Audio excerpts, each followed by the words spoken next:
Hello, hello, test check 1, 2. How is it sounding out there?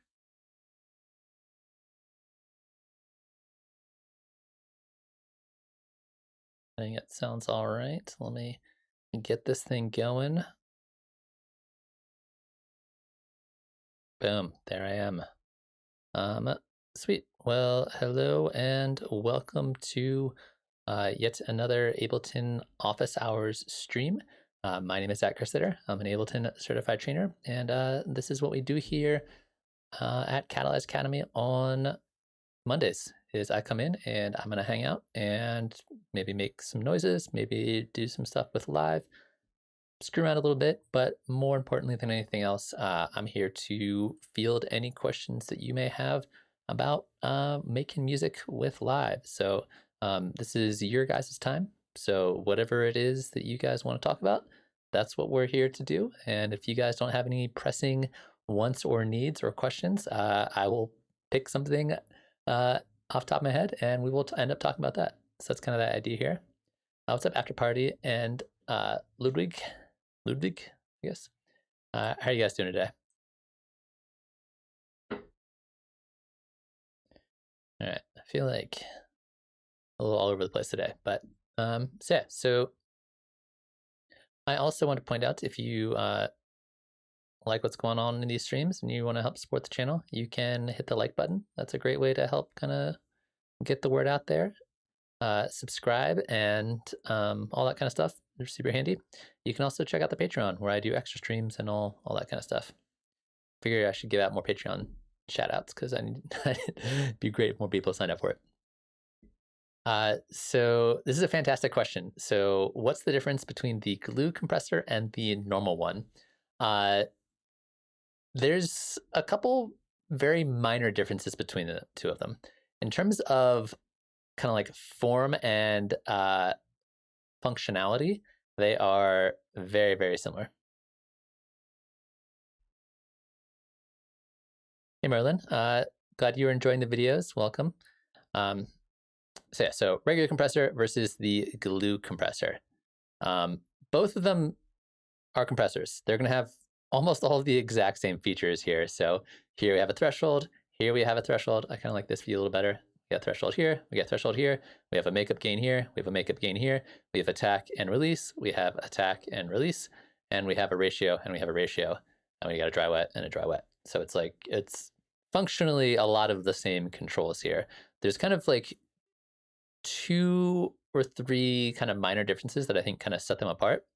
One of them is that the regular compressor was designed by the programmers at Ableton, and the glue compressor is essentially a third-party plugin that the people at Ableton loved so much that they licensed and turned into a live device. So this is originally a third-party plugin made by a company called Cytomic, which is why it says Cytomic right here. And the goal behind the differences in programming between the glue compressor and the regular compressor is that this is designed to have a little bit more of that kind of like analog kind of sound. It's designed to have a bit more of like a vintage kind of sound to it. Now, will you be able to hear that vintage sound when you are, using these two? Probably not really. It's very, very subtle. The other kind of like big key differences between like how these were designed and how they're like meant to be used is that this is kind of meant to do some like real kind of generalist compression, and this is kind of designed specifically as like a bus-based compressor, essentially meaning that you would have multiple tracks all going to one compressor on like a group or something like that, or put this after your drum rack, and then takes multiple sounds, puts them together, and then kind of squashes them in a way that kind of glues them together. So it's really kind of designed specifically for bus-based compression, specifically with drums. That tends to be where it works the best. But you can kind of use either one of these interchangeably. I generally, between the two of them, for things that I want to make the compression a bit more obvious, where I want it to be like really upfront what's happening with the compression, I like to use the glue compressor. Specifically because another feature that's built into the glue compressor that the regular compressor doesn't have is this soft clip control right here. So to test this out, let's grab like a drum beat.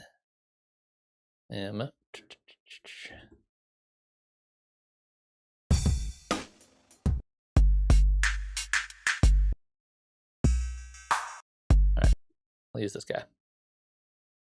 And we'll grab both these, toss it on there.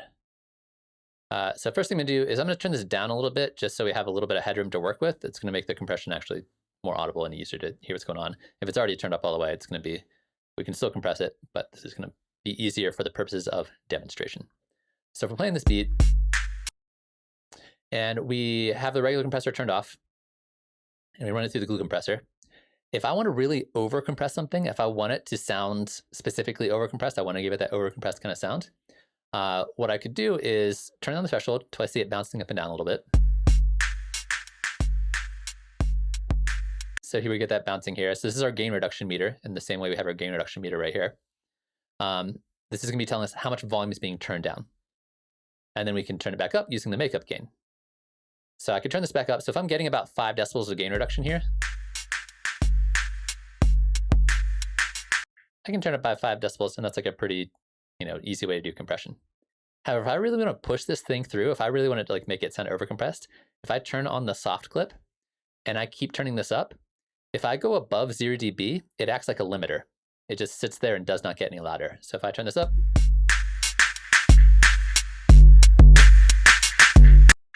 it ends up sounding real. I mean, this is a really extreme example, but like it's really overcompressed, but I'm not going above 0 dB coming out of it.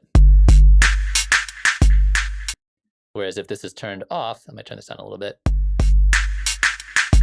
So you can see we're clipping like crazy. So one of the things I like about the glue compressor is specifically for going a little bit more over the top or a little bit more obvious with your compression is the built-in limiter, which is just this button right here. That's really kind of it. That's kind of the main differences. You can use either one interchangeably. Like I said, I like to use a glue when I want to make my compression more obvious, and just the regular compressor when I want to make it a little bit more subtle. I also like the regular compressor for sidechaining more than I like the glue compressor for sidechaining, but that's like a personal choice thing rather than like, I think that this is better at sidechaining than this one. But this is designed to have a bit more of that kind of like analog sound on the other side, on the kind of like on like the programming side of it. So that's really kind of like the long-winded explanation of the differences between the glue and the regular one. Use whichever one you want. They're so similar. Like if you had really similar settings on the regular compressor and the glue compressor, like if you had both your thresholds set to like, I don't know, -9, and I set this also to -9, and I set this to a makeup gain of 5, and set this to makeup gain of 5, and like a similar ratio, similar attack, similar release, you'd be pretty hard pressed to like hear a difference between the two of them, in my opinion.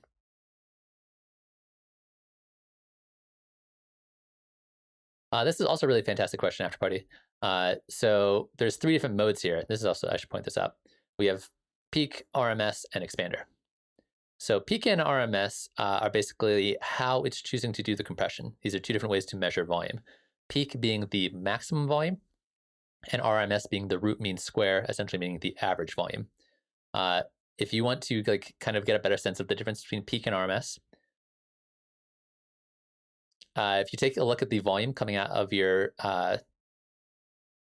mixer here, you're gonna have one dark green volume and one light green volume. And you can see they're different there. The dark green volume is the peak volume, so it's the maximum volume. The light green volume is the RMS, which is essentially the average volume. So when you're using your compression here, you can either put the compression on the RMS, the average volume, or on the peak volume. I honestly, 99% of the time, I just leave it RMS and just kind of like, it works. I know how it works. It sounds good. This is the way I like to leave it. I honestly barely ever switch to peak. You can also switch this to be an expander. So this is actually really important in terms of like understanding how a compressor works versus like what an expander is. This is essentially like a totally different setting. So these 2 are pretty similar to each other. This is like a totally different thing. And to learn about expansion, I'm going to have to use this view. So this view right here is really, really helpful when you are learning about compression, because this is basically your incoming volume right here and your outgoing volume right here, which means if I have a ratio of 1, there's no compression going on. So my incoming volume comes in here, outcome volume is the exact same, right? And then this yellow dot obviously being our threshold. So we move our threshold up and down. And then as we turn up our ratio, the farther it goes above our threshold, the more it's turning down, right? So now anything that goes past this volume is being turned down a little bit. The higher the ratio, the more it gets turned down. Let me turn this back down a little bit. So you can see this GR for gain reduction indicating how much is being turned down. All right, so that's how a compressor works. Threshold is when it turns on. Ratio is how much it turns down once it passes the threshold, and then the makeup gain is right here, right? So in this situation, we are taking our loudest sounds and turning them down. Anything that's below the threshold is going to be the same volume, right? So quiet volumes stay the same, louder volumes get turned down. Hence, we are compressing it, where the term compression comes from. If we switch this to an expander, it does the opposite. You can see the curve here. If it's at 1-to-1, it's just a straight line. But as I go up, this means that anything that is above my threshold will get louder, and anything that is below my threshold stays the same. So in this case, instead of having our loudest sounds here, quietest sounds here, in a compressor, we take our loudest sounds, turn them down. In an expander, we take our loudest sounds and then turn them up. So if I turn this up here, it's going to make it louder. You can see our gain reduction meter is going up. So the expand setting is very different than the peak and RMS. These are both compressor settings, and they depends on which kind of volume you are going to be compressing, or it's going to focus on compressing. So yeah, that's kind of those modes right there, which of course the glue compressor does not have. I'm assuming it stays on RMS. Basically, that's just how it works. But yeah, compression, really fascinating topic. We can definitely dive deeper into if you guys are into it.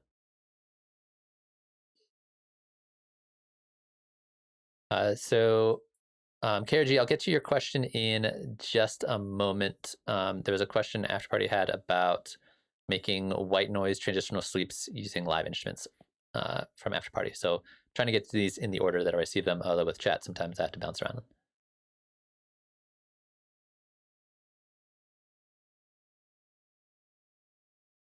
Yeah, I could see using peak mode when you don't have like harsh transients as well. Honestly, like I said, I'm normally if I am going to be using the live compressor, which I still use from time to time, I'll use glue compressor or Pro C or other compressors.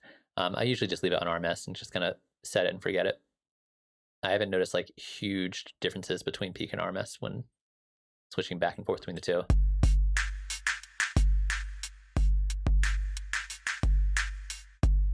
Yeah, with peak here, we can see we're getting a bit more gain reduction. But in terms of the audio quality, it's pretty subtle. And then Octavate was asking about knee. So knee is basically the angle at the threshold. So if you change this, it's basically like a straight line. It just kind of like, it goes one direction and it goes the other direction. Whereas you add knee to it, it curves it. So it's a little bit more smooth. Which I also generally just kind of leave in the middle, and then that's usually fine. Like the 6 decibel one's actually kind of nice. So those are all controls for screwing around with the compressor. Sweet. So Afterburner is asking about how to make noise sweeps from scratch.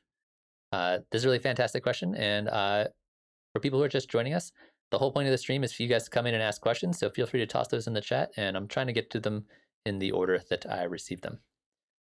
So a lot of different ways to make noise sweeps. I personally think analog is particularly good at it, but operator, anything that can generate noise is fantastic. I like analog because there's 2 different ways to generate noise. There is just a noise oscillator right here. So a random oscillator essentially just generates noise. The thing about this noise is that it's atonal. So it doesn't matter what MIDI note I play. If I play a high note or a low note, it's all just white noise. There's also a noise oscillator right here. This one is also fairly atonal, but it does have a color control right here, which is kind of fun. So this will kind of emphasize or de-emphasize different frequencies as you move up and down. So that's kind of like a filter. But we can use that to get different kind of noise sounds. Or use whatever you want. It's up to you. But this is really nice because you can have either this one here or this one, or both if you really wanted to. So we're going to take white noise, and because it's atonal, we can just add in any MIDI note we want. Doesn't matter. Let's stop that. Just a bunch of white noise. And then if we want to make a sweeping sound, we're generally going to start with a low pass filter, start with the frequency really low, and then just have this turn up over time. So we can go to our automation, have this start low, move up over time. There's our the basis for our noise sweep. If we want to, we could hold down the Option key or Alt key, give it some curve, like that. And then from there, it's up to you to tweak it to your heart's content. So I like to add a little resonance to it. It's a really nice way to like really emphasize that sweeping motion. Like that. We can also automate this color control, which is one of the reasons I like it. So we could have that move up with it as well.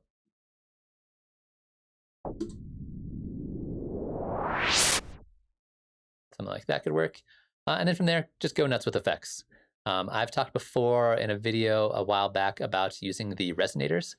These are really fantastic tools for just making cool, weird noise sweeps. Totally different thing. We can mix and match, you know, something like that can be really cool. It's really up to you how you want to customize it from there. Let's add one of these guys, maybe add some reverb, add some distortion. I don't know, there's tons of ways to do this that sound really cool. Let's add a little bit of like corpus also works really well. I'm looking for erosion.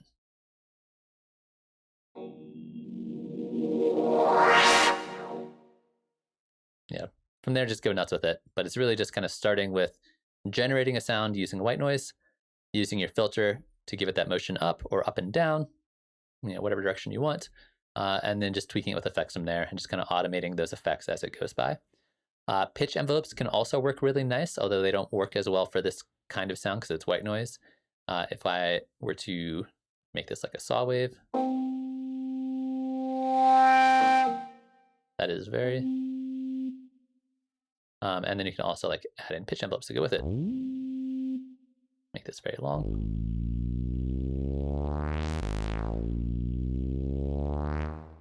I don't know, have fun with it from there. But it's mostly generate a bunch of frequencies and then use filters to have them kind of shift up and down. One other thing I want to point out real quick before I get to the next question is if you're using wavetable, the noise wavetables in here are not fixed frequency. They will pitch up and down depending on what note you play. So you can, that doesn't actually work like a noise oscillator. So make sure you add some automation to it, like an LFO, and then let's not go quite as far.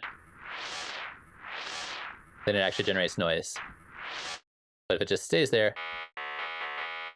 it doesn't generate like noise in the way you would expect noise to happen. Whereas these can be really cool for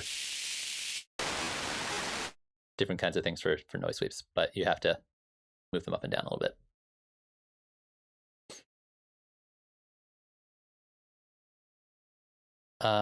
So yeah, Yeli brings up a good point. There's two different noise oscillators in Operator. There's the noise looped, which is not fixed frequency. You can play different notes with it. So low notes play lower noise, higher notes play higher noise. Whereas the white noise is just straight up white noise. It's very loud. Let me turn that down a little bit. So this is probably what I would use specifically for doing a noise kind of sweep, is use the white noise and not the loop noise. Because this one, you can go in there and just do your sweep like you would normally. Whereas the noise looped is going to be based off of what note you're playing. which can work, but just know that they're different. The other thing that I've been doing recently that I did in a video not too long ago about the new shifter device. This thing is absolutely amazing at just doing sweeps. Just turn up the LFO, and then let's see, what else did I do in here? Turn the rate down. We're gonna make it stereo, and we're gonna do a saw up. Turn the rate like that.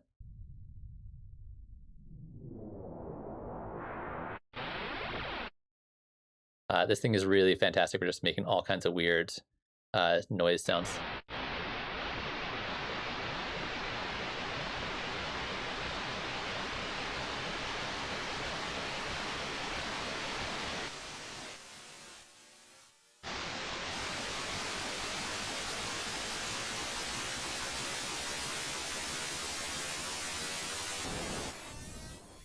Just super fun. Check out the shifter video for info about how I did that. But this is how I make most of my sweeps now. I don't even bother doing white noise anymore. I'll just like run like a saw wave or a different sound that's already in here.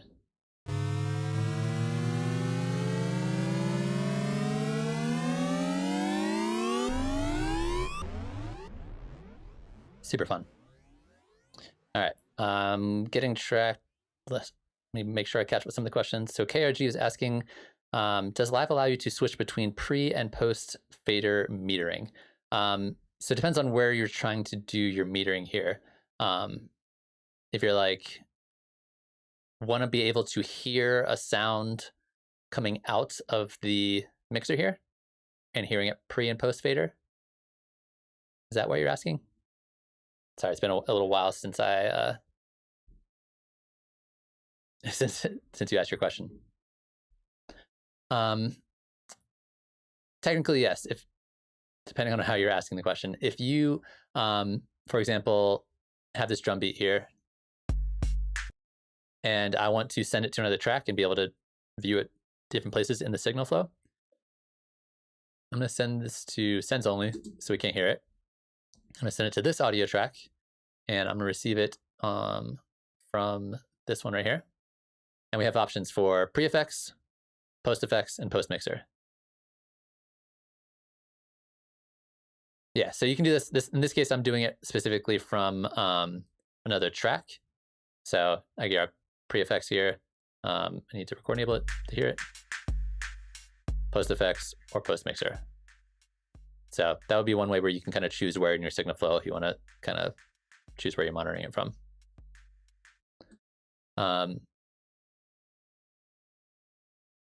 In terms of like getting a signal from like an external signal, it's just going to be from whatever your input is. But if you're monitoring from one track to another, if you're using the audio from setting, pick your track and you can choose pre-effects, post-effects, post-mixer. Those are kind of your options there. Let me know if that answers your question.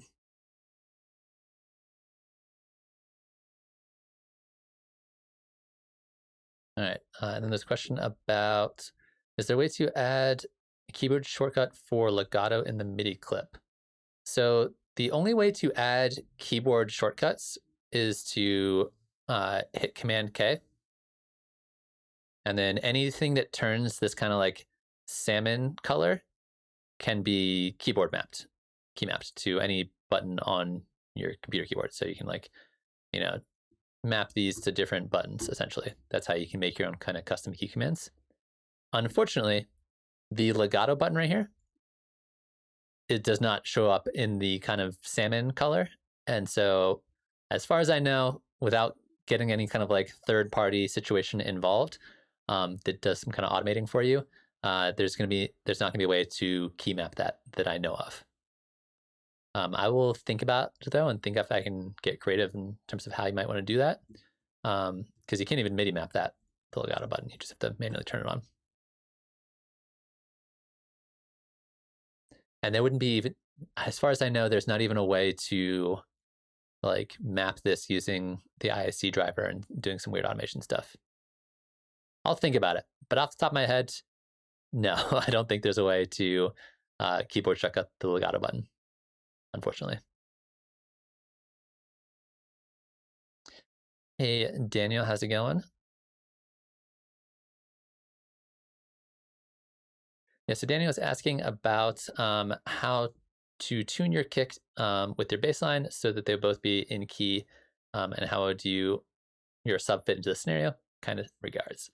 So tuning your kick, there's a bunch of ways to do it, depending on whether you are using a kick sample or you are synthesizing your kick drum. If you are synthesizing your kick drum, it's really easy. You just play the MIDI note that matches the sound of the kick, and you're good to go. So let's try this out. Let me make a new MIDI track and just grab an empty drum rack. And let's grab a kick drum.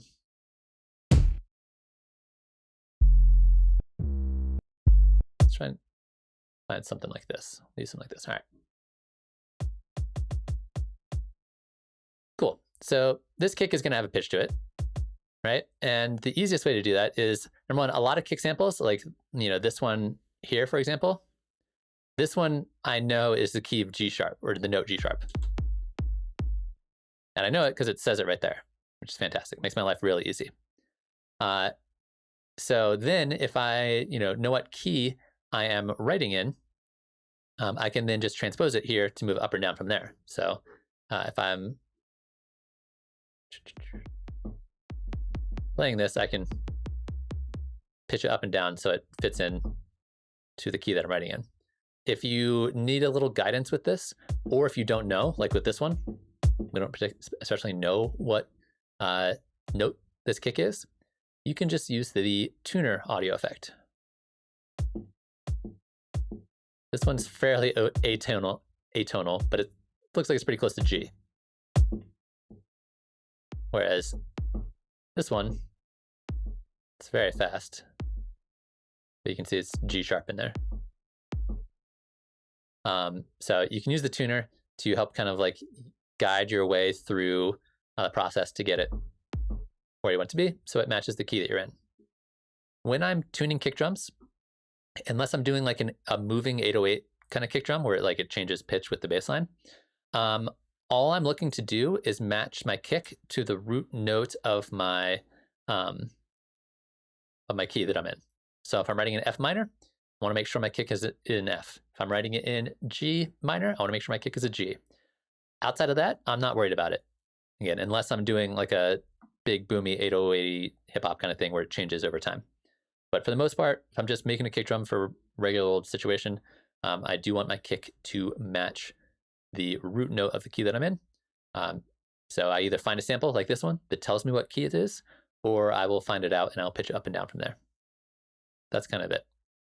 And then when I'm writing my bass line, I also make sure that my bass line is in whatever key that I'm in, whether it's F minor, E minor, whatever key you're working in. And then you don't need to worry about it from there. I'm not going to be automating my kick up and down to change pitch to match every single note of my bass line. That seems crazy, again, unless I'm doing a boomy 808 thing where that's the whole point. And then the same thing is going to be true for writing my sub. I'm going to be writing my sub and my bass line both in the particular key that I'm in, and then that's all I'm going to be doing there. So tuning kicks is a lot simpler than oftentimes people think it is, as long as it matches the root note or key. If you're writing in a kind of strange key, if you're writing in, I don't know if it's strange, but if you're writing a key that is not particularly associated with really low frequencies, a lot of times when I think about like kicks and low end and maximizing your low end, I think about keys like F, G-ish kind of area. So if you're writing in like an A or a B or a C, that might sound a little weird because based off of how low frequencies are and how like if I play this one, like this can't go much lower. Like this is already down pretty low. So if I'm trying to write an A, my A might be down here. So in that situation, you could either pitch it up as long as it matches a note in your key. That should be fine as well. If that's too much work, honestly, don't worry about it. I think people stress way too much about tuning their kicks. And I think it's a nice thing to do, but like if you go see a band play out live, the drummer's not retuning their kick drum between each song so the kick matches the key of the song they're in. They just play the kick drum. So if it's easy to do, tune your kick drums, but if you end up having to do a lot of work for it, honestly, don't even bother. I know some people disagree with me about that, but that's just kind of what I found in terms of tuning kick drums. Hopefully that makes sense, and let me know if you want me to dive deeper into it. Another solution is something that I've been doing a lot, which is using a plugin or Max for Live device like Drum Synth here that allows me to tune it. So if I play this, there we go. This is just a synthesized drum sound. So I can pitch this up and down, and it tells me what pitch it is. So that's really easy. Another fantastic, easy way for tuning stuff. It's just synthesize your drums.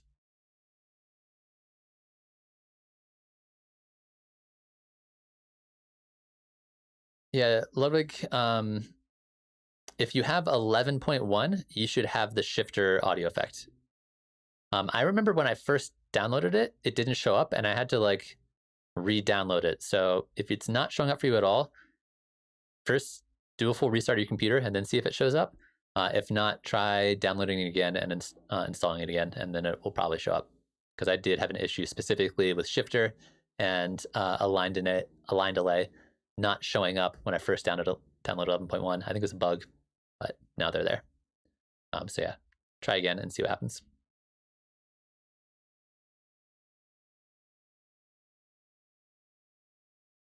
All right, so somebody's asking, what is the easiest way to load 16th, 8th quarter notes in a MIDI roll drum instance so I can quickly drag and drop instead of drawing? Want to improve efficiency because I'm lazy? It's a good question. I think that a good producer is often a lazy producer, and I think one of the best ways to get better producing is just writing lots of stuff really fast. So it sounds like you're looking for kind of just like fast, easy ways to just like plug in a bunch of drums. Let me start with like an actual drum kit here.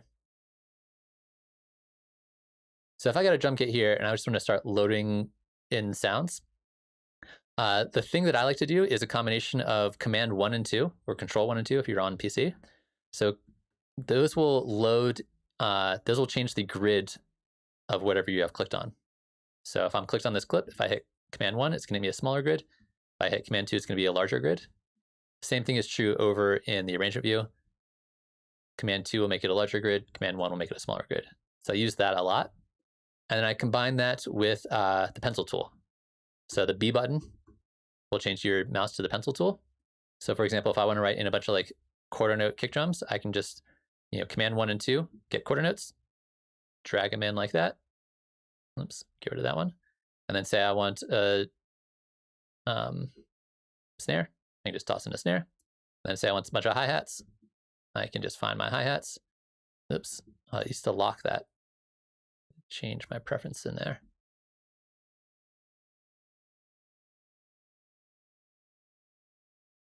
There you go. That was a weird preference they changed. There we go. And it locks it.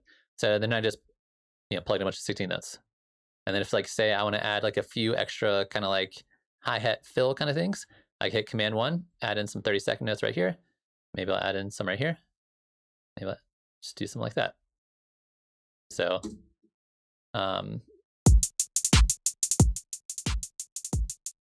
real easy, fast way to just like plug in a bunch of MIDI notes all at the same time. Just keep on hitting Command 1 and 2. And then when you want to plug something in, just plug it in wherever you want it. And then there you go. So hopefully that answers your question.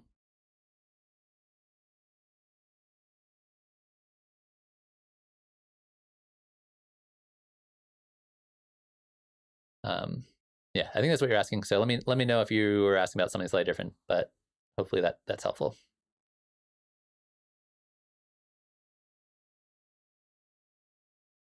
All right, so Spontask is asking from Ableton, is it the same in terms of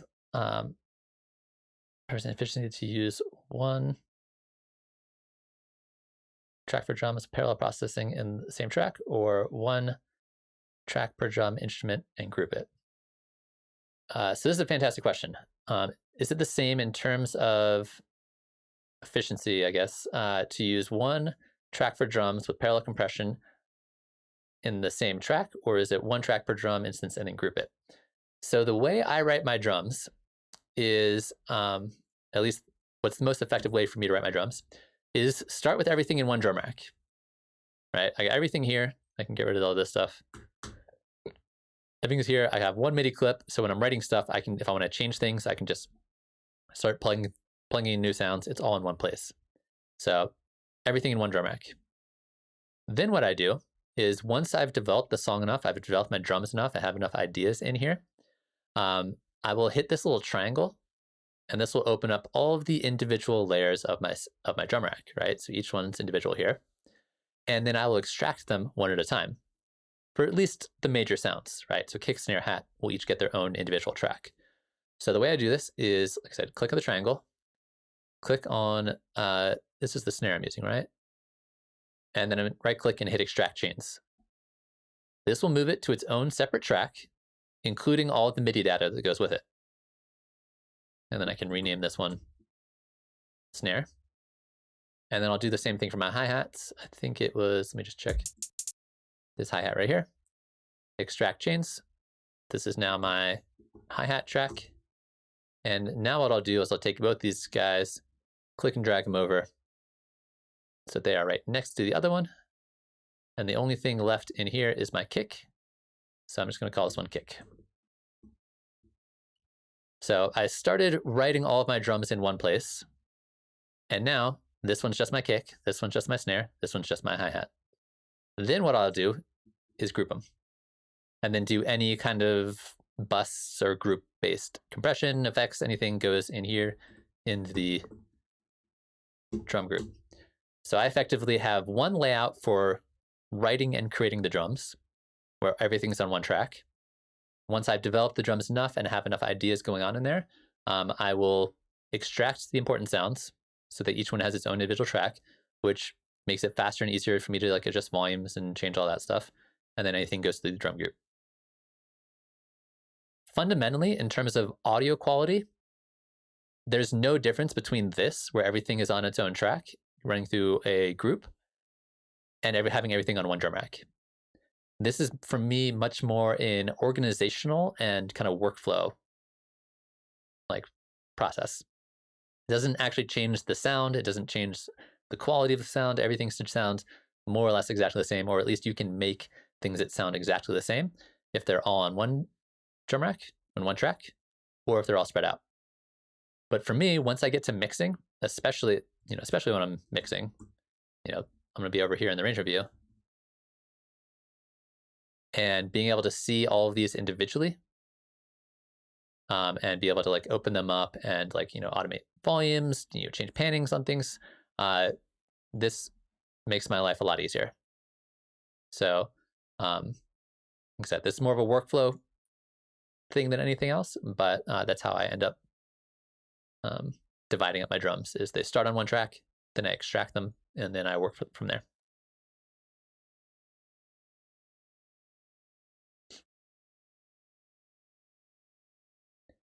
And then Activate was asking, I heard one time that you can detune your kick and bass so they don't interfere as much. Yeah, you can definitely do that. If you're worried about, if you have like a really big sub and a like a really big boomy kick, you could get some phasing stuff if they're the exact same note, but they're like the timing is a little bit off.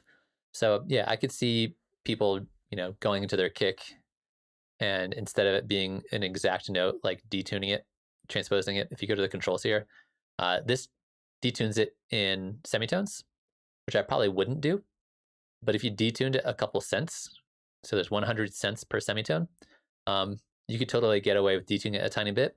So it still sounds pretty much, like it's the right note, but it won't cause any weird phasing stuff.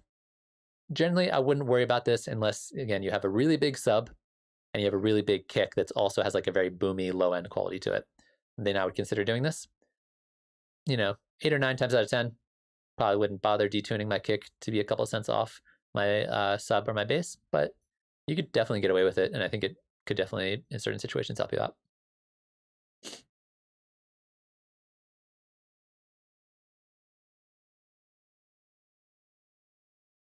Sweet. And then you guys have been really awesome with the questions. I super appreciate it. So keep them coming. And if you are enjoying the stream, feel free to hit the like button. That's all very greatly appreciated. I'm trying to get to all these questions and make sure I fully answer them. So if I ever talk about something and you want me to expand upon it further, feel free to ask follow-up questions. This is really for me to be here for you guys.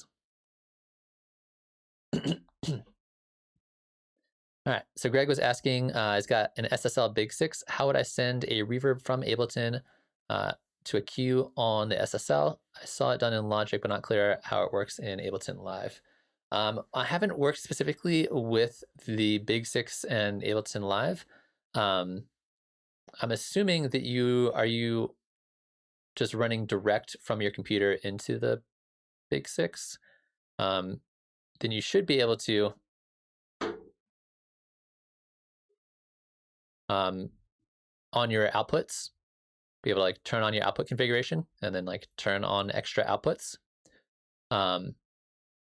So you like, for example, send it out 5 and 6, and then it should go to 5 and 6 on your, oh, it won't immediately. If you want to send the whole thing, you could just send the master out to 5 and 6 if you wanted to, or you could take an individual track,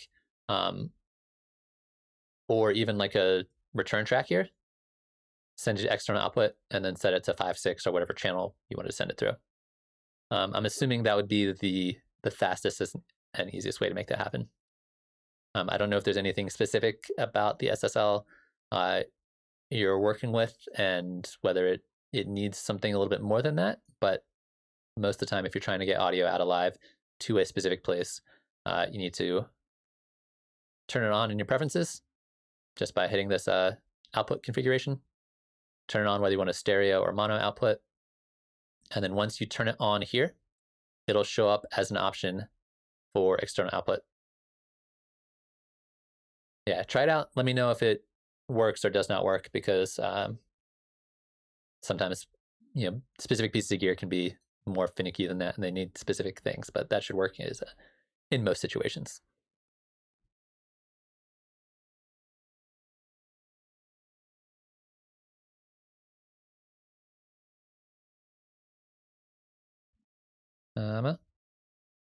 Cool, yeah. So I think I got caught up to chat with all your questions. And once again, if you have follow-ups to anything I'd mentioned, feel free to toss this in the chat.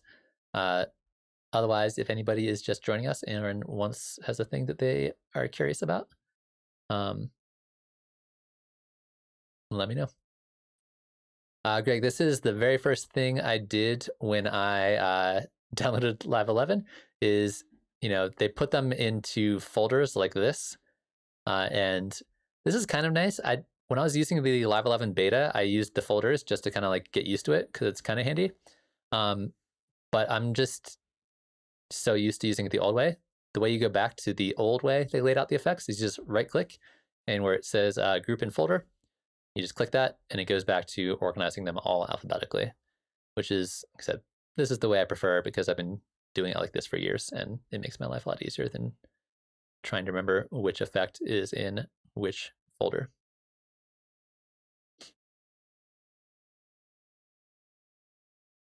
You know, sometimes, you know, software companies think they have ideas about what users want, and it's nice that they at least gave you the choice to either have them in folders or not. They didn't force everything into a folder, because that would drive me nuts.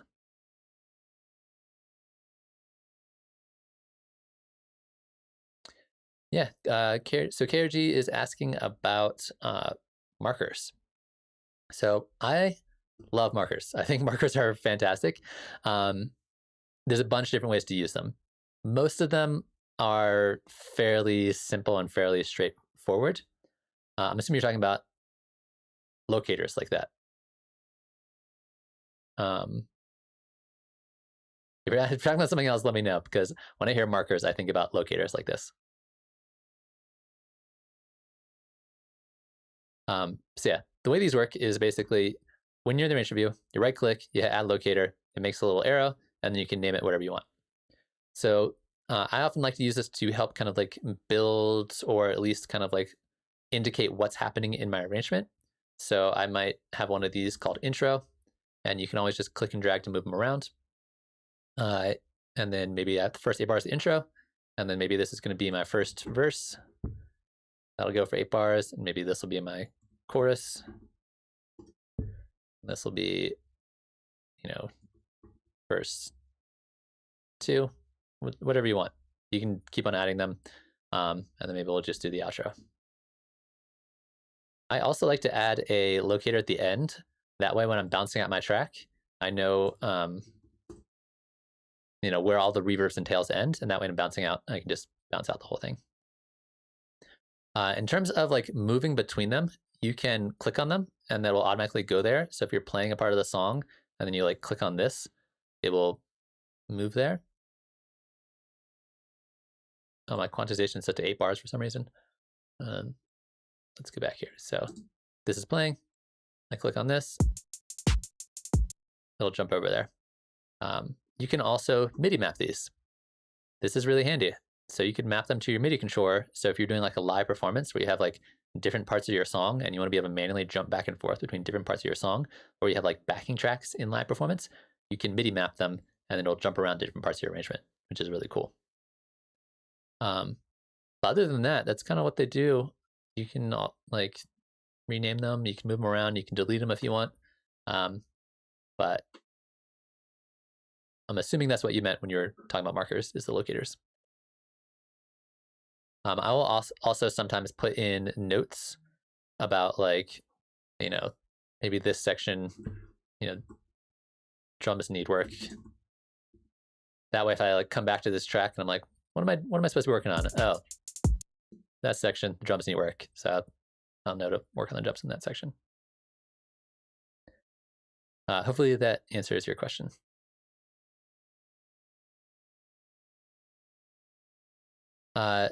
So yeah, there's no way to have more collections than what you have here.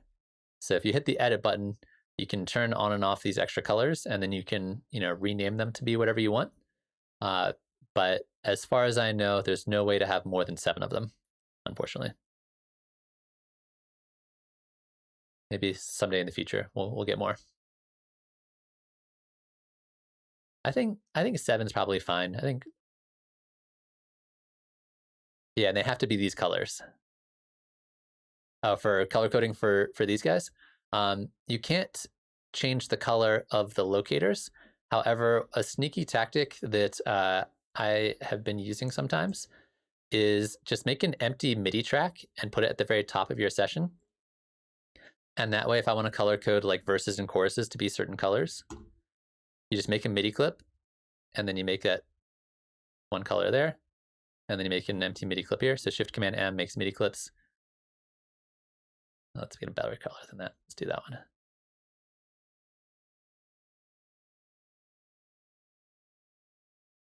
So you can kind of like color code different areas of your song on an actual track itself.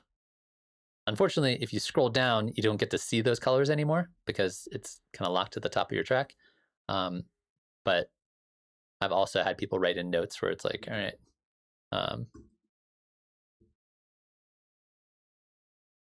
So you can like put in these empty clips with nothing in them as a way to kind of like indicate what's happening in different songs. I'm very big on color coding and just keeping things organized. And so stuff like this can be really helpful when used in combination with these sections, or the locators.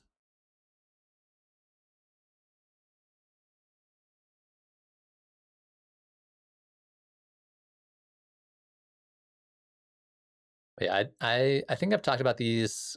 I think I made a video about locators a long time ago, one of the like earlier videos, or maybe it's my arranging video that I did a long time ago.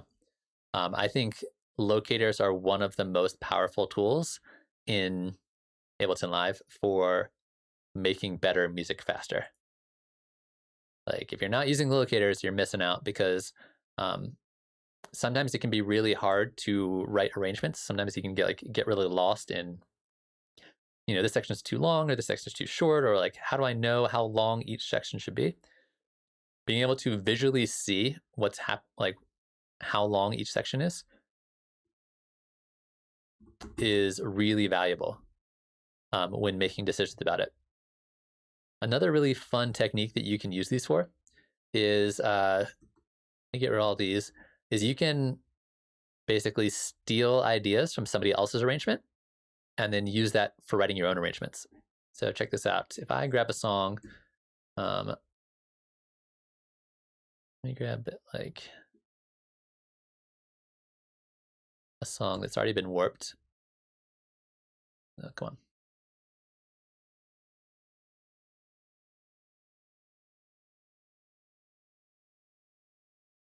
Let me toss this in here.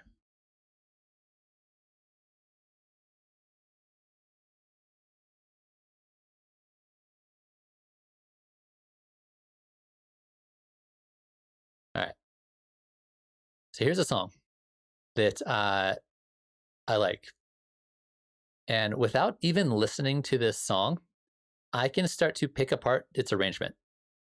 So what I'm gonna do is just by looking at the waveforms, I can kind of see like, okay, from here to here is one section of the song because it gets much more dense right here, right? So from here to here, actually, let me move this back. That's why it looks short. Okay, so from here to here is the intro, right? So we're gonna start the intro here. And then we're gonna go to our first main section, right? Our first verse or whatever. I like to use a letter system, so A, B, C for the labeling section. So this is gonna be our A section right here. And then this is going to be A2. It's gonna be kind of variation on the A section. And then we're gonna go to B. And then we'll also call this, we'll go back to, let's say this goes back to A2. I don't actually know what this sounds like because it's been a while since I listened to it. And then right here, this is gonna be our break section. So this is where everything is gonna chill out for a minute. And then we're gonna go back and we're gonna get another A section. And then another A2. And then here's the outro. And then here's where the song ends. So this is a song that I already know that I like, right? I've listened to it a million times. I know it's a good song. I'm using this as just an example here, but you can use any song you want that has a cool sounding arrangement, right? Without ever listening to it.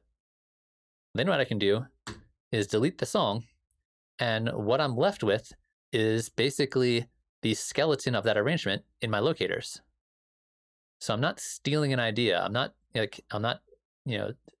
stealing their song. I'm not sampling their song. I'm not infringing on any copyright, anything like that. You can't copyright an arrangement. So now as I go through and I start to build out my song, as I start to kind of build out my arrangement, I can start using this as kind of like the skeleton or the guideline for how long each section is going to be and what's going to happen in each one of those sections. So if you ever get stuck on arranging, if you're like, oh man, I got some cool sounds, but I can't figure out how to make them flow together. I can't get from like beginning, middle, and end. I can't figure out like why that's working. This is a great way to, all right, I'm going to steal somebody else's ideas in terms of how they put together their ideas, but I'm not actually going to sample them, and I'm not actually going to use anything from their song. I'm only going to be using the layout of the different parts of the song. And if you prefer verses and choruses, this would be verse, chorus, break section, another verse, another chorus, for example. This is a pretty straightforward arrangement, so I probably wouldn't steal this one, but there's a lot of cool songs out there that I really love that have a lot of like weird, interesting arrangements. So try this out sometime next time you're feeling stuck building out your arrangements.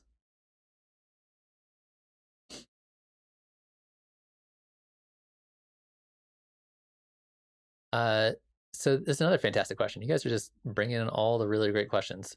So the question was essentially, what's the difference between the soft clip inside of the saturator and the soft clip inside of the glue compressor? They both have this soft clip option. And they both are essentially just built-in limiters, right? So if you go above 0 dB when these are turned on, we talked about this a little bit earlier in stream, it just does not go above 0.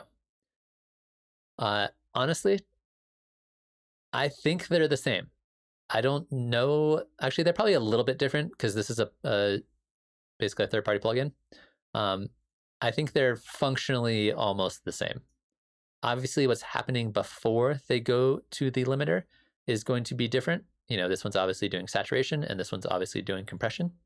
But in terms of like what that will sound like in terms of like distortion, it should be fairly similar. And let's test this out actually. So if we have, this should just be a 4-on-the-4 kick. Nope. That's a terrible sounding kick. Let's get a better kick in here. Use the drum synth kick. All right. And where did our group go? Or where did our... All right, we'll try it like this.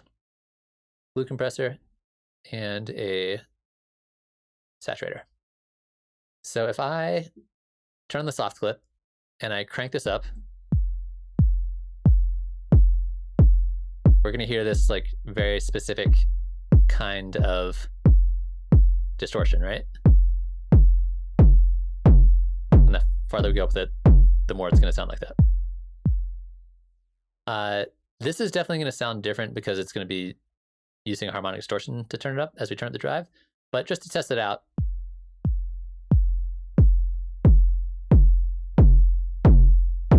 and this also goes up way higher in volume.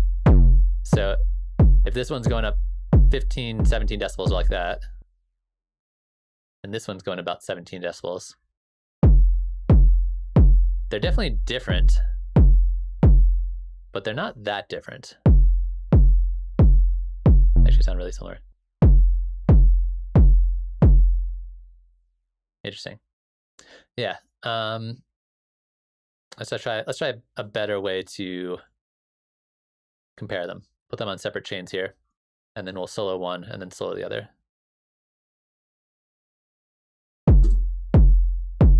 So there's the glue compressor. There's the saturator. They're different, but it's pretty subtle in terms of like just comparing the analog clip to the glue compressor here. I bet if we change this to a different mode, it'll sound more different, but yeah, you can tell there's much more difference in there. But in terms of like, you know, how much of that is like, this is just turning up gain here and then going into a limiter essentially. And this one is turning up gain, but it's also adding saturation and then going through a limiter. It's like, it's gonna sound a little different here. If your goal is purely just to add that kind of like soft clipping distortion, I'd go with saturator because you get more control between all the different modes that are gonna sound very different.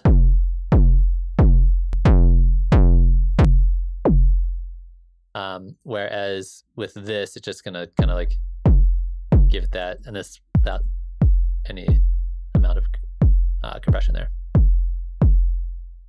But I would say they're functionally very similar, but probably on the coding backend, they're probably not that much different in terms of what they're doing. That's a good question though.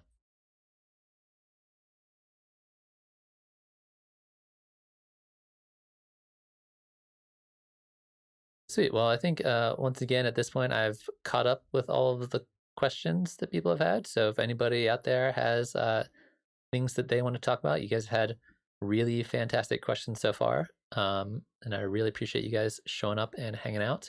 If you want to see more of what stuff I got going on, I do this every Monday afternoon. Just kind of come in and hang out and talk about making music with Live. And then on Tuesdays, I do a Patreon stream. And then on Wednesdays, I do a song feedback stream. So if you guys have tracks you're working on and want to get feedback on them, you can bring those to me on Wednesday.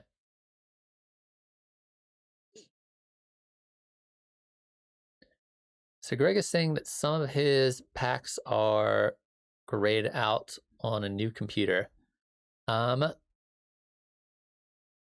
Interesting. Potentially, like you just got a new computer and you just downloaded the packs, and then they're just sitting here, but they're grayed out. I'm not sure what would cause that.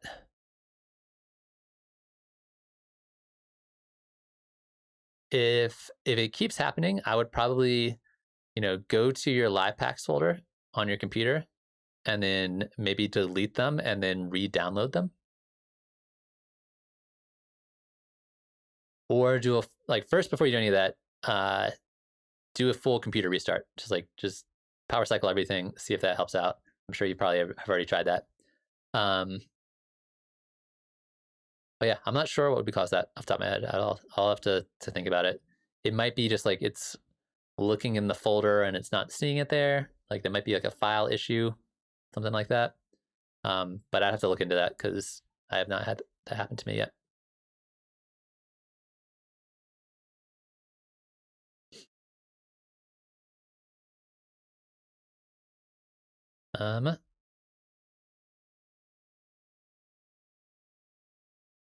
Yeah, my guess would be like some folder thing got moved around and it's looking one place and it thinks it should be there and it's not there.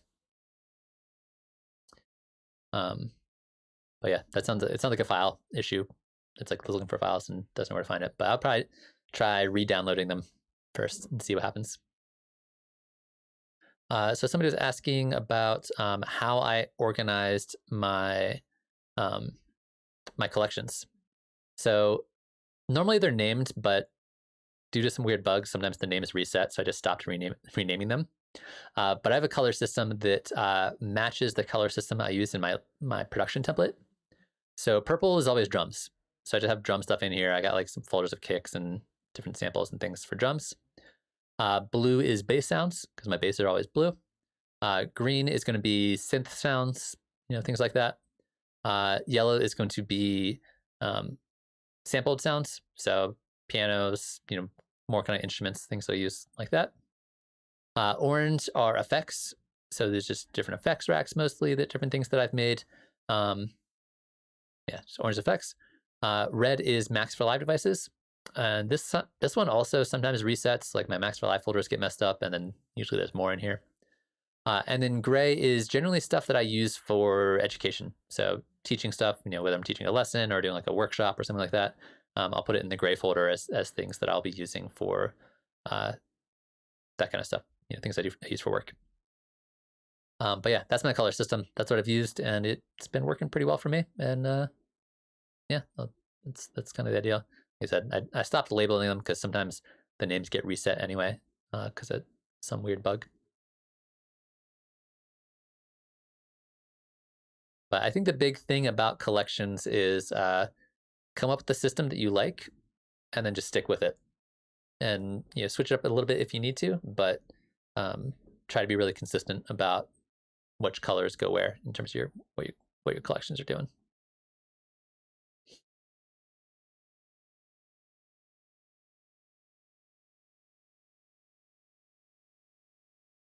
So Stan is asking, wondering when we can't change parameters by scrolling over them. That's really interesting. So you want to be able to just like scroll over this and be able to like use your middle mouse scrolly thing to move up and down. Yeah, as far as I know, there's no way to do that.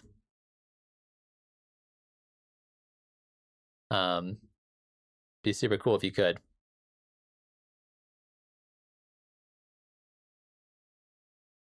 And if I had to, go back to your question, answer why you can't do that.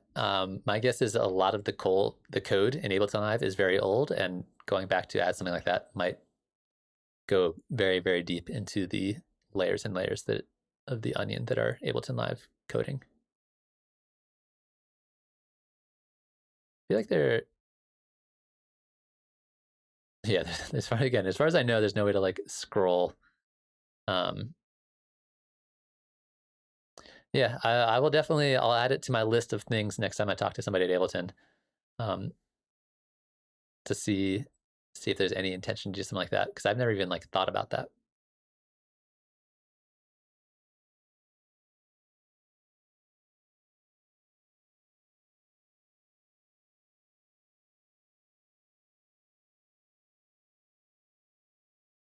All right, so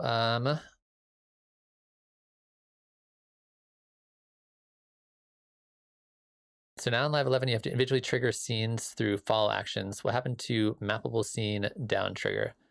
You mean for like doing the follow actions on the master? We go in here. Why is this not showing up? There we go.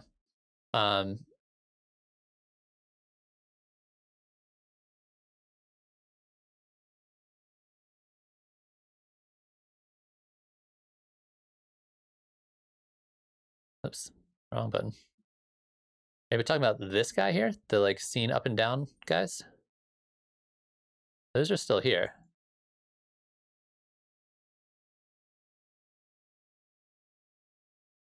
Like if we keyboard map these to like here and here,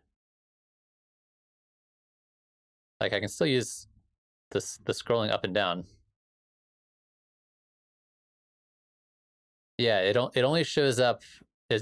These are 4, I guess 5 technically if you count this one. These only show up in the MIDI mapping window, and that's always been true. They're like always kind of hidden there. Yeah, they still exist.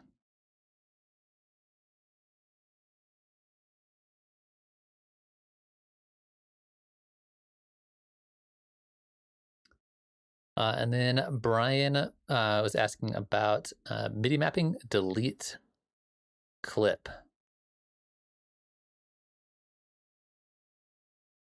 Like you just want to like be able to like scroll around and then have a MIDI map button that'll just delete a clip. Off the top of my head, Brian, there's not going to be a way to do that built into Live. However, something like CliffX can probably do that. I haven't used CliffX in a while.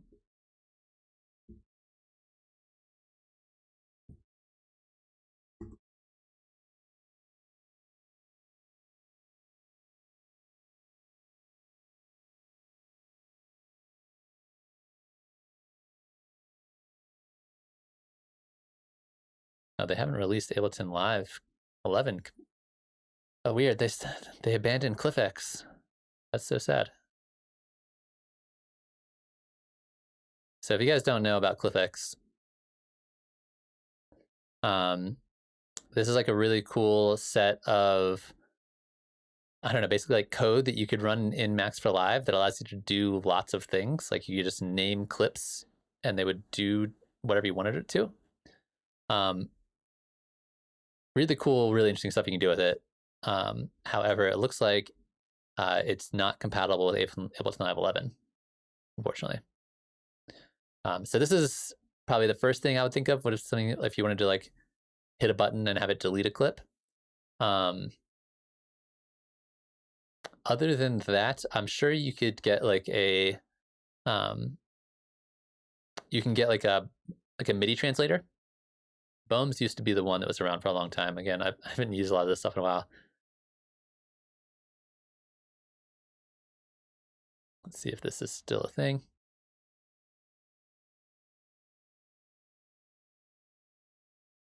Yeah, it's a little dated at this point, but Boehm's MIDI translator, you could basically have like an incoming MIDI message that then outputs a key stroke, right? And I'm sure there are other ways to do this besides this, but this is the one came off the top of my head. So basically, like you hit a button on your MIDI controller, it then inputs that MIDI message and then outputs the delete key. So if you were moused over a clip and you hit a button on your MIDI controller, it would then take that information, run it through Boehm's, and then output a delete key, which would then delete the clip. So off the top of my head, that would work. I'm sure there are other softwares out there that could do similar things where they basically input a MIDI message and then output some kind of thing that you could enter on your computer keyboard. And I've seen people do stuff like that before. But in terms of built-in ways to MIDI map a delete clip, not off the top of my head. You get a little fancy with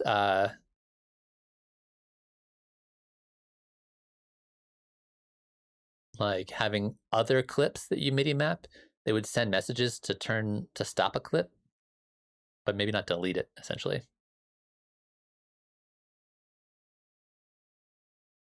It's a good question. I'll look into it. I'll think about it.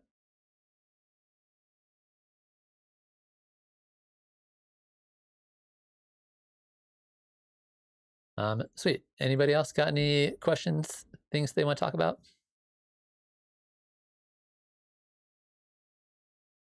Once again, I appreciate you guys all coming in and hanging out and joining me today.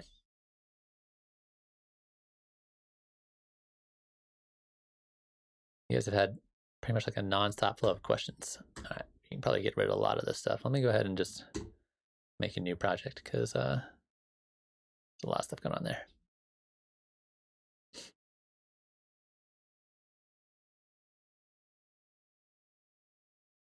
Let me check to make sure I haven't missed anything in chat.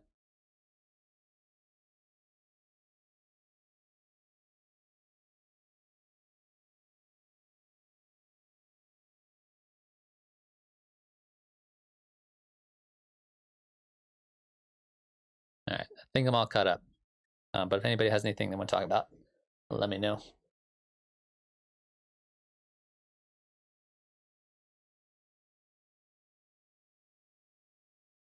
Yeah, you'd have to select the clip to do that, Brian.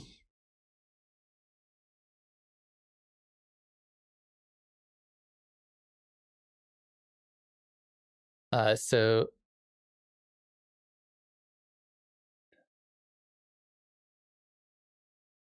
Greg, what you probably want to do is in your preferences, check underneath the library folder right here, and there should be an installation folder for packs. If you already have a bunch of packs like downloaded and installed on a like a hard drive or something like that, just hit the browse button here and then set this folder to be the folder that you use that already has all your live packs in it.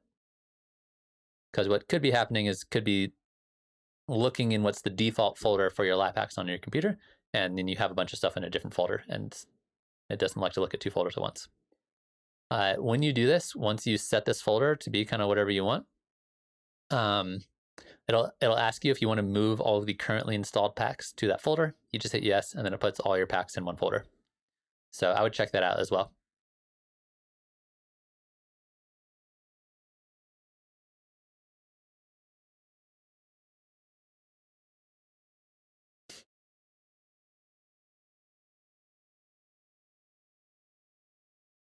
And then let me know how that goes, Greg. Oh, yeah, so Octavate has a really fantastic question about tips for making a mono bass drone sound wider. Does it have to be done with higher frequencies? Also, what frequency do you monitor your bass? So when it comes to bass sounds, depending on what style of music you're into and what kind of thing you're making, whether it's like dubstep or house music or whatever, the term bass, or what we often associate with being bass sounds, can include a lot of different things, right? And a lot of those bass sounds also have a lot of mid and high frequencies, right? So if we are, if we're dealing with something like a square wave here, a saw wave, something like that, let's grab a spectrum. We're getting a lot of this like big, really low frequency down to this kind of like sub 100 Hertz area. We're also getting a lot of mids and we're also getting a lot of highs, right? So if you are making a bass sound that is primarily going to be way down here in this area, so for example, a sub bass sound that sounds kind of like that, it's like we got our sine wave down here, we don't really have anything else up here. Anything that's below, I want to say 100 or 200, maybe 250 Hertz, keep that pretty close to the middle, right? You want to keep that nice towards the center. But a lot of things, anything that's above like 250, you can widen out and it sounds really cool. So for example, if we're just dealing with a really low saw wave like that, there's a bunch of ways we can widen this out. One of them is adding unison. So I talk about unison in a video I made not too long ago, so you can check that out. But by adding this, it's going to add an extra oscillator that's detuned. which gives it this nice widening effect, right? It makes the whole thing kind of like shift and move around a little bit. So it sounds more stereo, makes it more wide. And we can even test this and awesome, Greg. Glad I could help you with that. With let's use our handy isotope ozone and our little vector scope.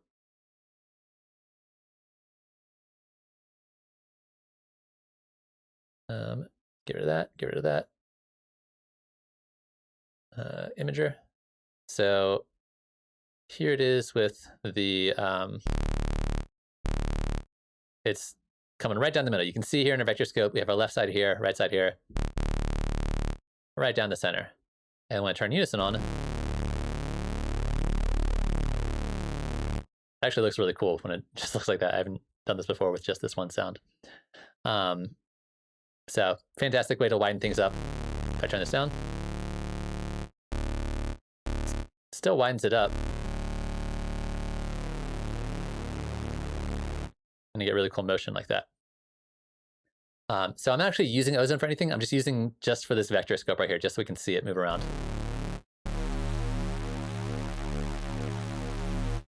It actually looks really cool. You can see it moving all around there, whereas this is coming straight down the middle, right? So unison is a great way to widen things up. However, I wouldn't put this on something like a sub. We don't want those sub frequencies being wide. But something that's like more in that kind of mid-range, yeah, totally fine. Unison's a fantastic tool to do that. Another way to do something kind of similar is going to be using a chorus. So you can widen up sounds with the chorus. Like this. If I turn up the amount and the feedback here,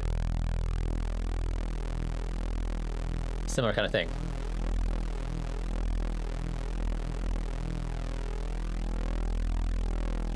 It's gonna be widening up a little bit. One of the nice things about the chorus that's in live is if you turn this on, this will exclude your lower frequencies from that chorus at whatever frequency you set here. So if I start turning this up,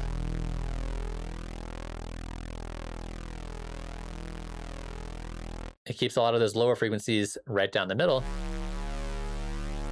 but you still get those higher frequencies that are gonna be moving around with the chorus. So this is a cool, if you're using this specifically for bass sounds, this is a cool way to add that motion, but also exclude some of those lower frequencies. On the flip side of that, if we want to go back to our unison, we could add all this motion and movement to it. And then in the utility device, there's a bass mono control right here. So this will keep our bass in mono.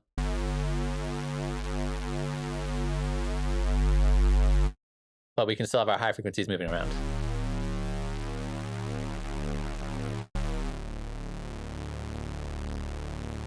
This looks super awesome on the vector scope. So those would be two ways off the top of my head. Either use unison with the utility for your bass mono control. This defaults to 120. You can move it whatever you want. Yeah, I think 120 is probably totally fine. There's chorus using the low cut here. Be aware though, if you have your dry wet turned up really high and you turn your low cut up, you actually lose those low frequencies. So watch out for that. So if you're going to be doing this, I recommend keeping your dry wet, down below, well below 50%. Or combining this sound with your sub that has no unison, no chorus, no motion, no movement on it. So those are probably, two of my favorite ways to add that kind of like widening effect, especially for kind of like dronier, bassier sounds, although you can really use it for anything.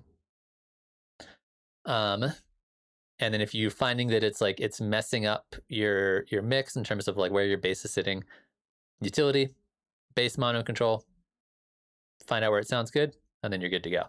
That's a great way to kind of like balance it out. So you still get a lot of that motion, that changing in your higher frequencies, while also maintaining your kind of like centered low end.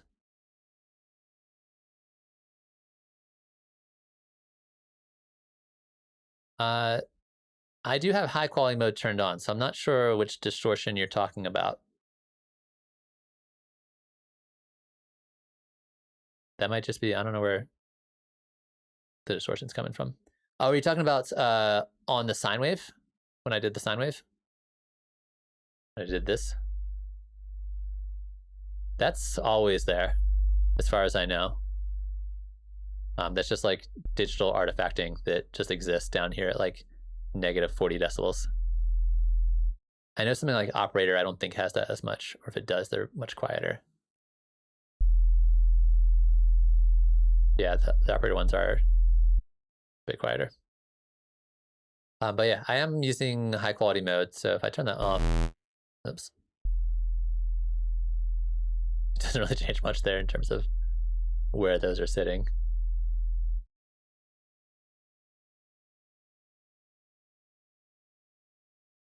Yeah, I've noticed that with a lot of, a lot of digital sine waves, you're going to get some of that stuff up there, but you can't hear it, so don't worry about it.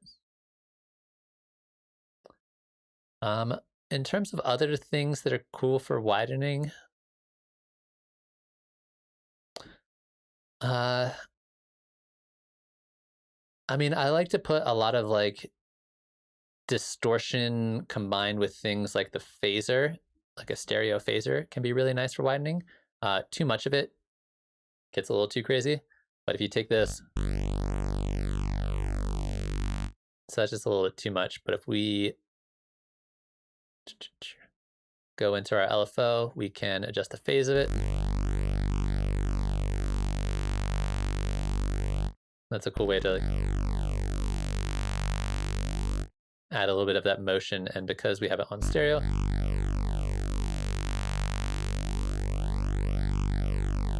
you get that kind of motion in interesting ways. If we combine it with something like chorus,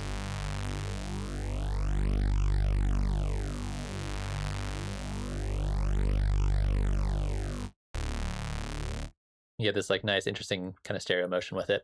And I probably wouldn't go quite so crazy on the dry wet here. So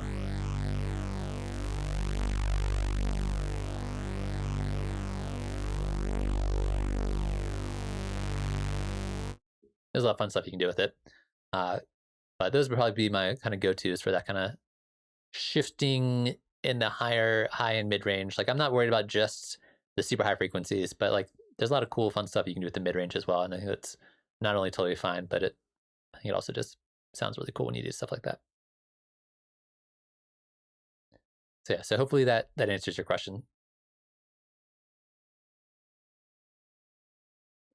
And add in a few more layers with it.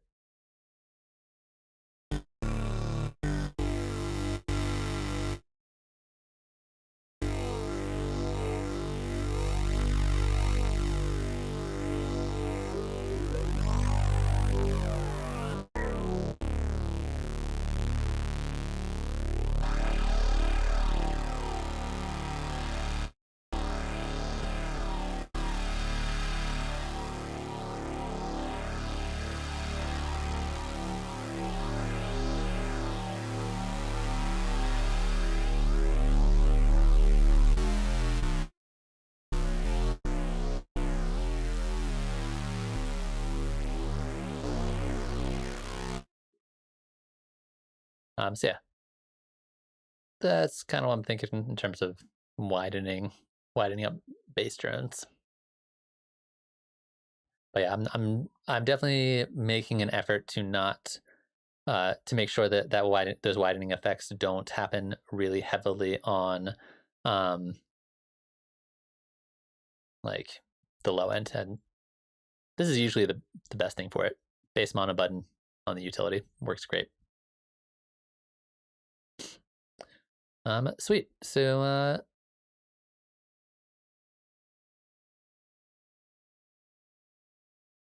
as far as I know, and I haven't honestly looked too deep into it, the high quality mode here has to do specifically with as you're pitching things up and down, how accurate this stays to the wavetable. And honestly, I've never really noticed a huge difference in terms of audio quality coming out of it. So I always just leave it on high. But if we were to like listen to this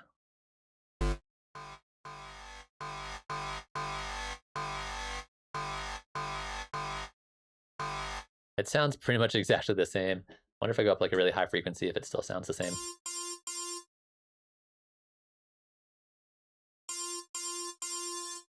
Yeah, this sounds pretty much exactly the same to me. Like,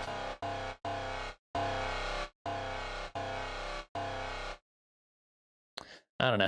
It's like probably just like a slightly different algorithm for working with the wavetable, but to me they sound more or less exactly the same.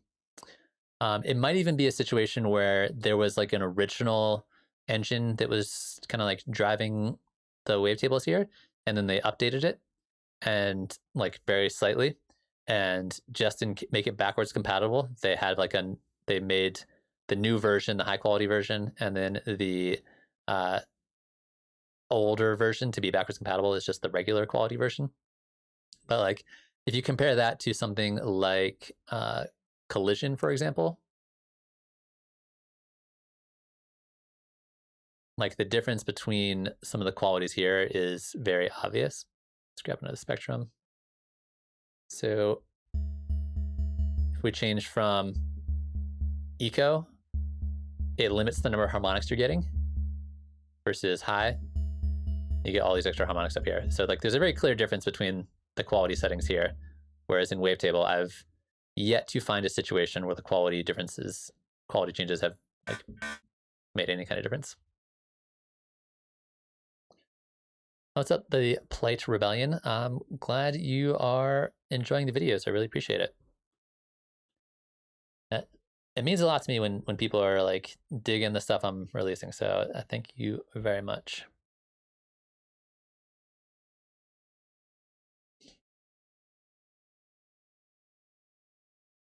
But my theory about the high quality versus not high quality is very much a theory. I haven't actually looked into to see if that's why that's there.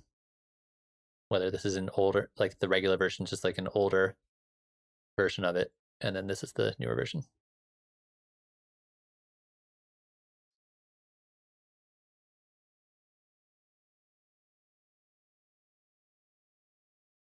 All right, so Greg's asking, why when importing audio from another session with my tempo already set, why don't the files sync to the tempo? I always have to hit twice to make it work. That sounds very strange to me. They should be auto warping to be the right tempo.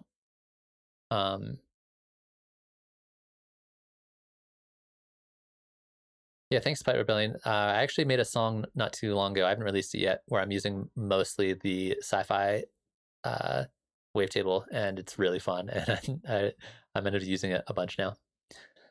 So yeah, so when you are loading up a sample, it's a loop of some kind, it should be able to auto detect and just load in at the correct tempo. No worries, Greg. we've all been there. We've all been in that situation where like, this I think should work, and then it's not working. So for example, if I just drag this in here, it should automatically be able to detect the tempo of this. It's 140. The timing was off, but I think it's just because of the nature of the sound. Oh my God, there's kids yelling right outside my window, so hopefully you can't hear that. So yeah, it should just automatically be able to detect, this one, 87 BPM. I load it up. It says 87.27, but it's still.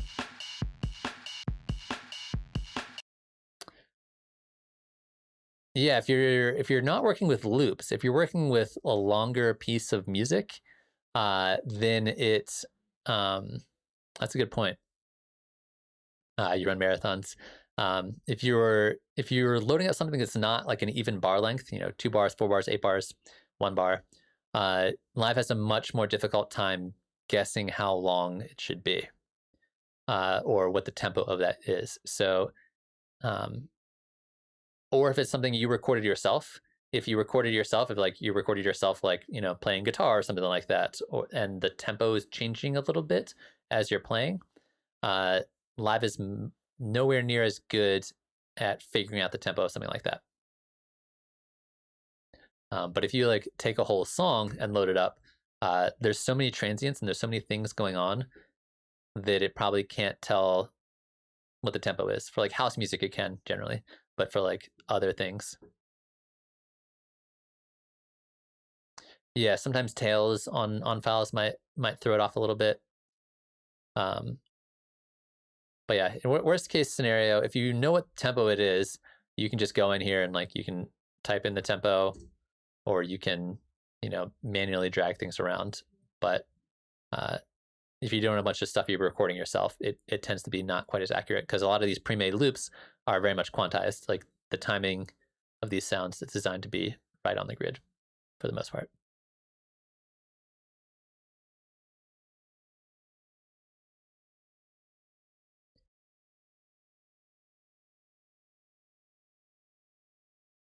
Yeah, turning warp on off also works. Sometimes it won't though, depending on the content, depending on the audio. So Polite Rebellion's asking, how does one train to become an Ableton Certified Trainer? I think I'm gonna do the same. Been that's a long time. Blah blah blah. So yeah, so becoming a certified trainer is a really fantastic thing to do, and if you ever get the opportunity, I highly recommend it. Essentially, the Ableton certification is a teacher's certification. So what you want to do is just start teaching wherever you can.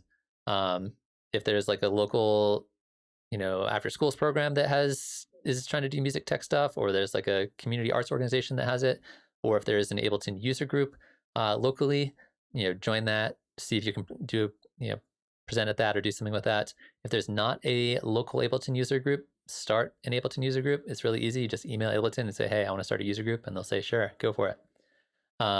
Just getting involved with the community, you know, educating other people is the best thing to do, because that's what they're looking for primarily.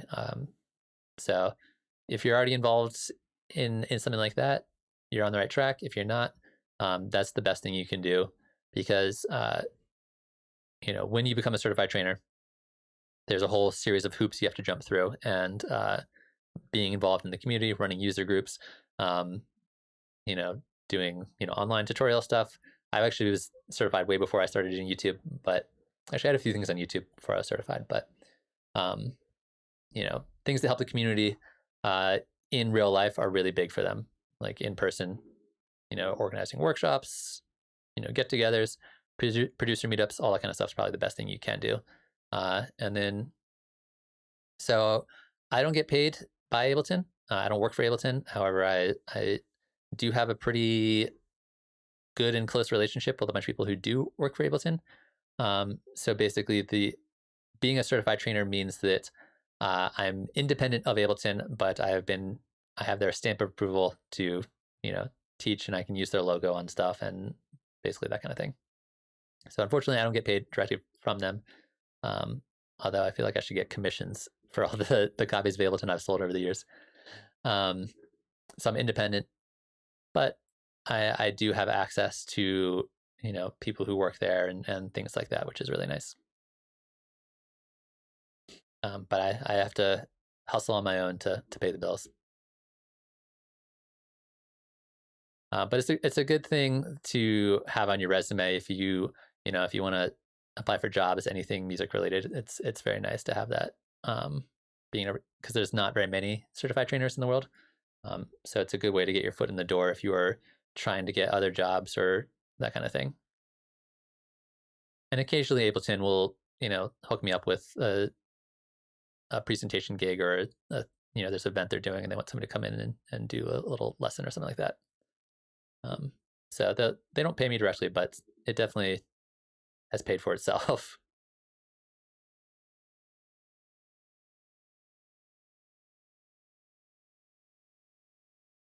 Yeah, it's pretty awesome. I like being a surf trainer a lot. Yeah, absolutely. If you want to, on my website, on the Catalyze Academy website, you can book like a free consultation. It's like a 20-minute Zoom call. We can talk about, you know, whatever through that if you would like to.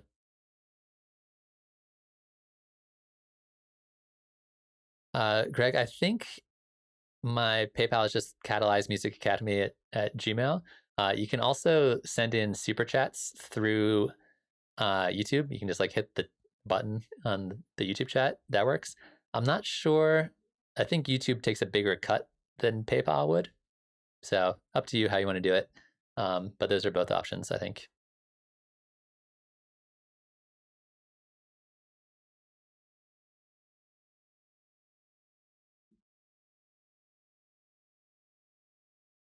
Sweet. So we got a little bit of time left on the stream. So if anybody else has things they want to chat about, questions, things they want to get into, definitely let me know. I'll probably be hanging out for another little bit. Yeah, you guys had really good questions today. And also, since I'm doing the shout out for myself, the thing that I really need to work on is promoting myself. I'm trying to get more in the habit of being like, subscribe, like button, all that kind of stuff. But the Patreon is very, very useful, and it's a great way to help keep me doing this. So it should be linked in the description below.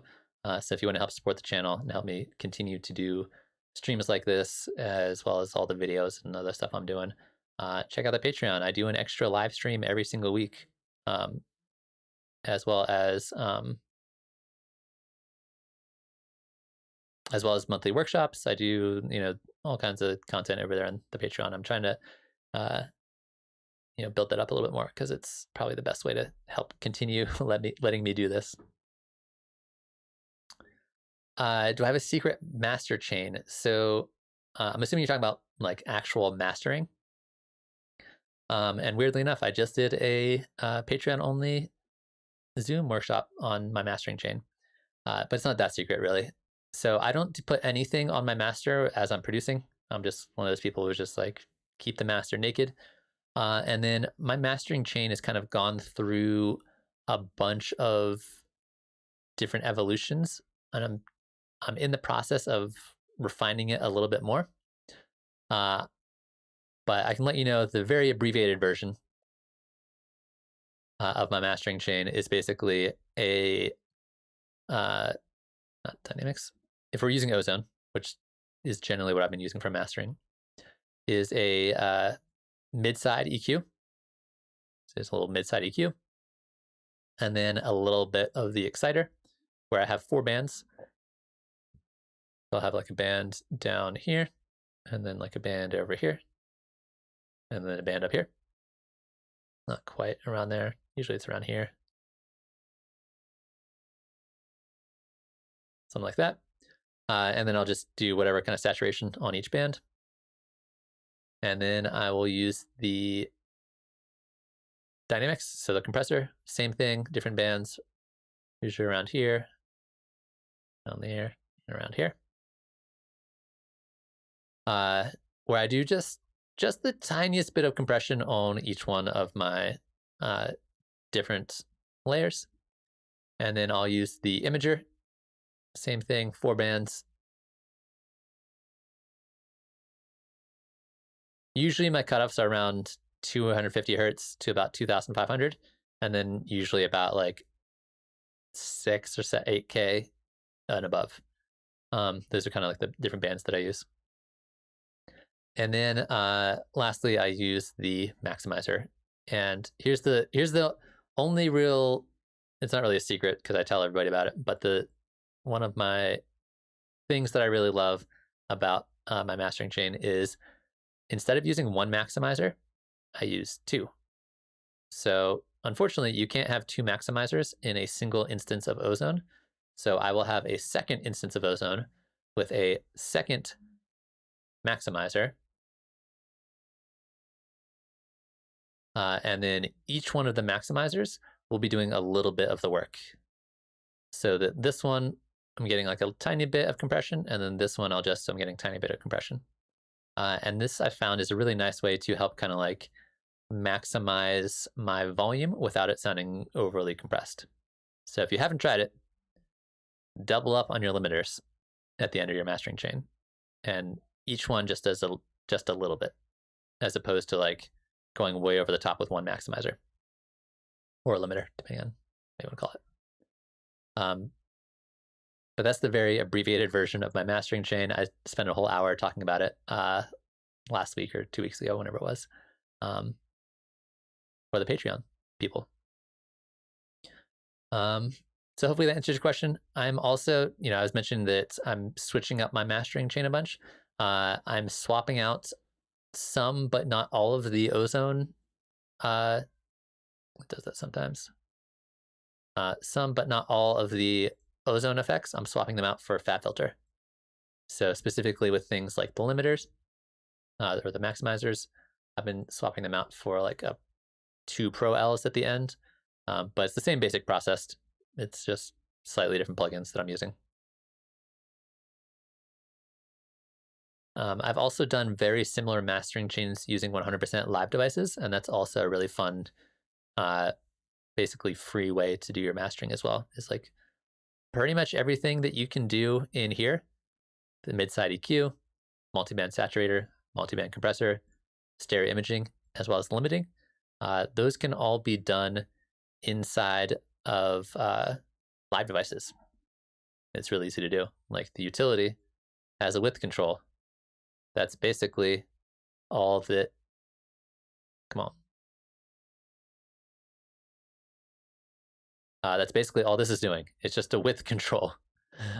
So you can do that with live devices and make multi-band live devices and do 100% the same thing for free, and you don't need to buy plugins to do it. And it still sounds really good if you know what you're looking for.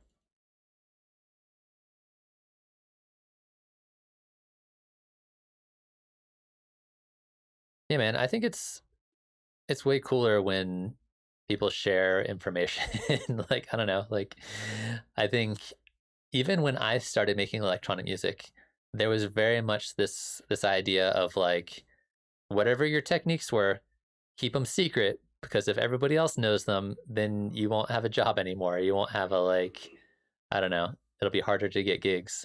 And I'm very much like, more the merrier, rising tides raise all ships kind of person. And I think that like it's I'm glad we're living in a world where like YouTube information is so common, and it's like, all right, well, I want to learn how to make this kind of music. It's like the info's out there for you. Um, and I think in general, there's been an attitude shift towards information and towards sharing, which is really fantastic.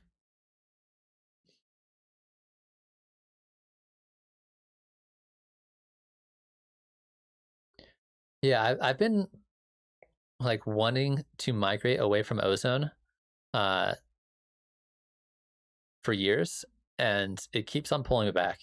It's just so easy to use, and I've been using it for so long. I've been using it for like a decade, and so I can just make masters so much faster with ozone than with uh, using other cool stuff that I really want to try out. So that's why I've said it's been like a slow migration away from ozone. It keeps me sucked in. Greg, this is specifically for when I'm mastering. When I'm when I'm not mastering, obviously I don't have any effects on my master. But when I get to the final stage of my mastering, that's when I'm gonna toss my limiter on there.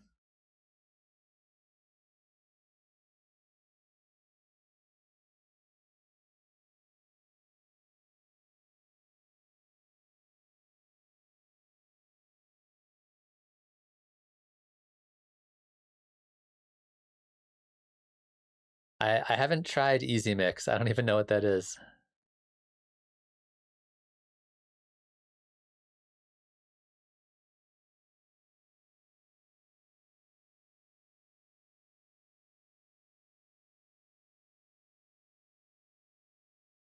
I'm pulling it up right now just to see what it is.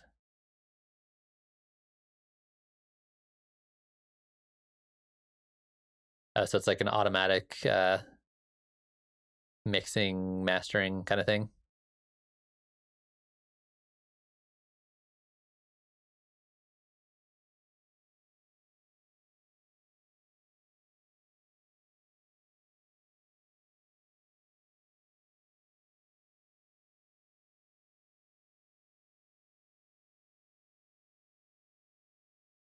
Yeah, there's a lot of people who are really into the kind of like AI mastering kind of thing, the like automatic like one click mastering. And I just can't bring myself to trust in AI to do that kind of work, because it's so, I don't know, it's so like personal and subjective. I know a lot of people who do mastering professionally, and they've got lots of different opinions about uh, automatic mastering or AI mastering stuff.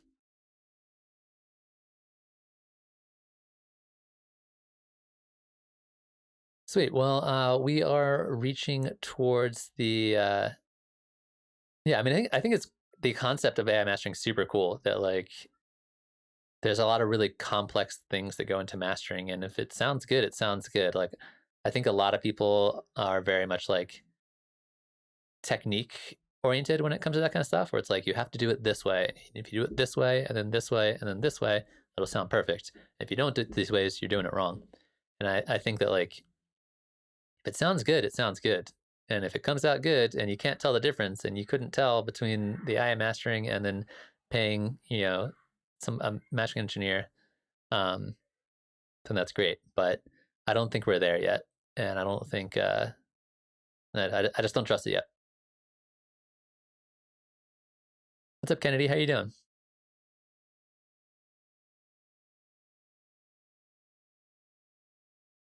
I have some friends who many years ago they sent out their track to some big mastering engineer who did a bunch of like big producers who charged like I don't know like $600 a track or something like that, and then they compared it, they A/B'd it to their own master they did themselves, and they're like, we like our own master better. We're just going to use our own. um, so I think mastering is one of those things where it's like it's so subtle and so detailed and can make such a big difference.